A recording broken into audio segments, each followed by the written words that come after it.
Now, at that time, did you ever experience any racism in wrestling at all? Or No, but I heard a lot about it. And like Bobby Walker, I used to always talk to him. I was going to ask you about that, your thoughts on the lawsuit. And all. Yeah, I used to always talk to him. Or he would talk to me. He's like, be careful what you do.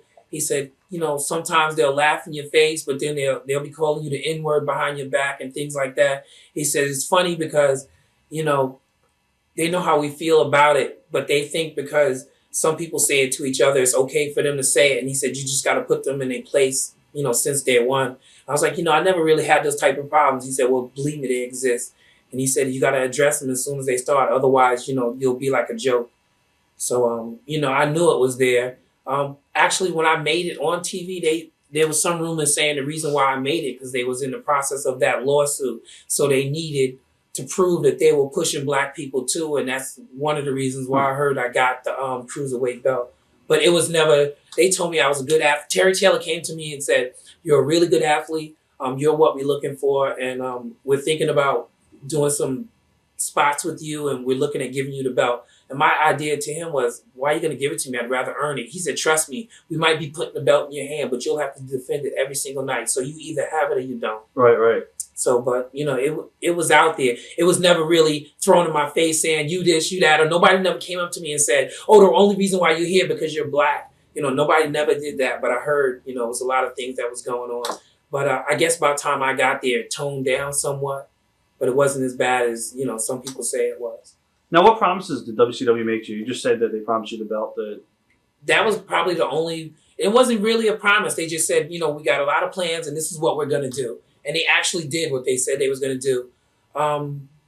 Only off the book deal that they made with me, they said the problem we have with some of the guys that's here now is they get paid whether they do something or don't. And we don't want that problem with you guys. We want you to come out there and bust your behind every single night. And the deal they said to me is just like the song, Janet Jackson, what have you done for me lately? We don't care if you had 50 great matches. The 51st match, we want you to have another great match. Everybody's allowed to have a bad match, but we want you to bust your behind every single night because now we have people that, you know, I'm coming here, I'm making all this money, and I don't have to do nothing. He said, we don't want that with you guys. Otherwise, we might as well get rid of everybody. So, now, how did you wind up being paired with Lance Storm? I guess Vince just saw something. He said, when he first talked to me, he said we initially have like the same type of work ethics, training and all that other stuff. And he said I was a really good mat wrestler on top of high flying. He said, so, you know, surprise him. One night, do all the crazy stuff. One night, do the mat wrestling. One night, give him some of everything. He said, and once I feel like I'm running out of things to do, then start doing my martial arts. And that's why I never really did that many kicks. I was kind of saving that for the next part of my career. Once people think, oh, that's everything you got, then I was going to, you know, hit him with the martial arts. What are your thoughts on Lance? Lance is like one of the best professionally, in and out the ring. To me, Lance could do it all. Lance was a cruiserweight. Lance was a US. Lance was the whatever you call it with the garbage cans. Most wrestlers, the hardcore. Lance did it all. I mean, he really, really did it all. And on top of all of that, he could not wrestle. I was just blessed to be with people like that. You know, when you work with people like that, they just make you better. And another thing that really helped me was when I started out, I first started with the power plant guys, and then I went straight to Kidman and Ray. I mean, how do you go bad? You know, it's one thing when you work with somebody at your same level or under you, but when you work with somebody that's 100 times better than you, you have no choice but to get better. So that's what kind of helped my career. What did you actually learn from Lance by teaming with him? Just doing things, making whatever we do. To him, the most important thing was making it make sense, not just doing it to be doing it. And he said we wasn't out there to make friends. We were Team Canada. We were the bad guys.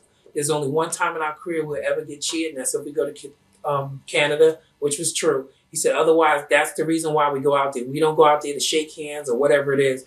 Our deal is to be bad guys, and that's what we're going to be. Did you like being a heel at the time? Yeah. Actually, I was just happy to be out to school because we was bumping 8 hours a day. When you get to TV, you bump, but it's nothing like at a school for 8 hours. So I was just happy to be on TV. And then once they put me in that role, I found out not only was I on TV, but I was in a good role where I was going to be used every single night. So whatever it is they wanted me to do, I would do. Did you like the gimmick itself? Yeah, it was really good.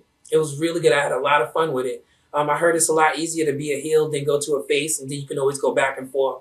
But I really had fun going out there pissing people off. Right. What are some of your standout matches you remember when you were teaming with Lance?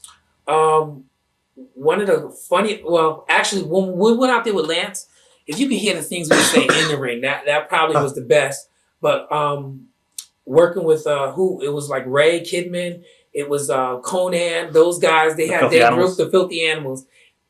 They were hot at the time. I mean, everybody loved them, everybody hated us. So it was perfect, putting us against them.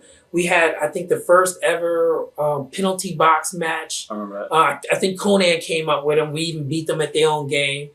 That was probably one of the best matches we had. The fact that it was all of us. We went through a couple of people. We had Duggan, which Duggan was fun to work with. Just his energy, and he was so many years ahead of us, ahead of me. I don't know about them, but he was so many years ahead of me. And he would, just tell me, I put too much pressure on myself. Just go out there and have fun, and it'll come.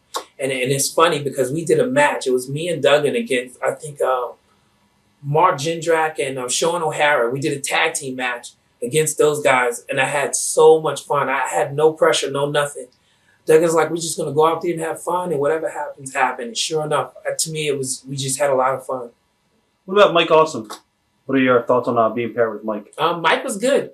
At first, it was funny because we used to always battle against him, and next thing you know, they put him with us.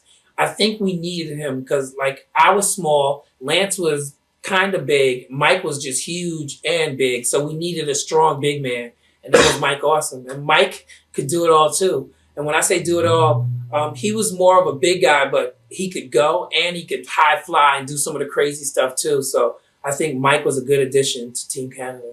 Before you actually went to WCW, did you ever consider going on maybe ECW at all to try to get into that company? No, and it's not because ECW was whatever it was. I took business and all this other stuff, so my thoughts were there was a power plant, and the power plant was affiliated with WCW, so I figured if I made it into the power plant and if I was good enough, then WCW would pick me up. And it took me a year, but it worked out. Only bad thing was the company went out of business, but that's the only reason why I went to the power plant. Right. Now, when you were working on TV and stuff like that, did you realize that the booking was crazy and stuff like that? I mean, was it? Yes. All right. Because some places I heard they have things done well ahead of time. I heard, I would ask, what are we doing next week? Just so I could start mentally preparing for it. And sometimes they just didn't know. But if we were in an angle, you knew what you were kind of doing next. Well, you knew who you were wrestling. You didn't kind of know, what you were doing, but you knew who you were wrestling. But there were days when we get to the show and they were still in the meeting. And once they get out the meeting, then we found out what we were doing. So in that aspect, I think we were kind of behind. Watch thousands of exclusive shoot interviews right now on TitleMatchNetwork.com.